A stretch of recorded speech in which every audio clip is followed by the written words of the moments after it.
Soviet rocket designers were never afraid to blow up a rocket. This design philosophy would have been anathema in the West, but it led to a design so efficient that American experts were convinced they were dealing with a translation error. In the late 90s, engineers at Lockheed and Aerojet were approached by an intermediary who claimed to have a warehouse full of Soviet rocket engines for sale.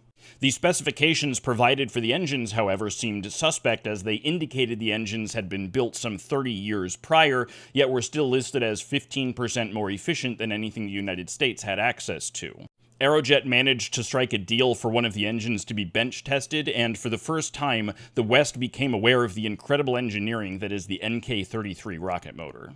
The issue with rocket motors is this. In order to create the pressure to force the fuel into the combustion chamber, you have to burn a little of that fuel in a turbine called a preburner. Now, in order to make the rocket as efficient as possible, the exhaust gases from this preburner should be vented into the main combustion chamber, but the majority of rockets have just vented this exhaust out the side because when you add it to the main combustion chamber, you create an environment that is so hot and oxygen-rich that ordinary steel just burns.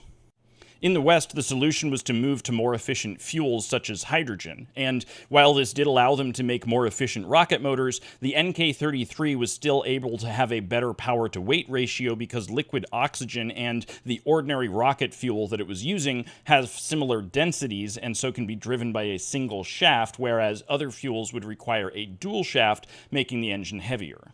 The NK-33 has among the highest thrust-to-weight ratios of any Earth-launchable rocket engine. Only the RD-253 and SpaceX Merlin 1D have achieved higher ratios, but the specific impulse of the NK-33 is significantly higher than both of these engines.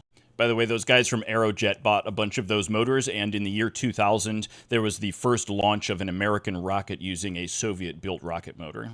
So the NK-33 itself is still in use with some of the Soyuz vehicles. There are no modern engines that are the direct descendants of these, but specifically the oxygen-rich mitigation development is being used in the RD-170, RD-180, and RD-191. Honestly, the point of this video is to get you to go watch this documentary, The Engines That Came In From the Cold. It's free over on the other video site. Being a television documentary, they dash in a little bit of extra intrigue, but the Wikipedia article for this is also fascinating.